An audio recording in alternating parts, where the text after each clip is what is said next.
Hey everybody, Chaplain Brown here again. We're talking about the work series. If you remember, we're talking about David and Solomon. David handing his kingdom over to Solomon. And he told him, be strong and courageous, but do the work. And last week we talked about W. W was willingness to take the risk and balanced with a willingness to wait. Well, this week we're on the letter O in work. And what does O stand for? O stands for obedient. Am I being obedient to my values, to my morals, to my spiritual call? Am I being obedient in those areas? Because oftentimes, I've just got to be as transparent as possible, and that is this.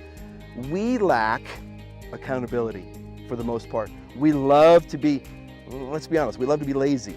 But when it comes to being accountable, that is our opportunity to show our obedience to those things. What do we have to do? We have to look at our values, we have to look at our morals, we have to look at our character. And if we can't define those things and we can't talk about those things, that's where we need to start. Are we truly being obedient to those things? And if you can't define them, if they're only words that you use in a daily vocabulary, but you can't define them, guess what? That's where you start. That's where your homework is when it comes to obedience. Last but not least, this is what I would call you. This is what I would challenge you to do. If somebody were to ask you, what are your values? What are your morals? How do you define character? How would you answer that?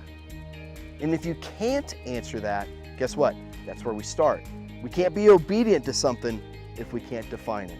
So, as we wrap up this week on the O in the work series, be obedient to your values, be obedient to your character, be obedient to getting better. Why? Because you want to be the best version of you. And it's about accountability, it's about obedience. Hey, until next week, have a great day.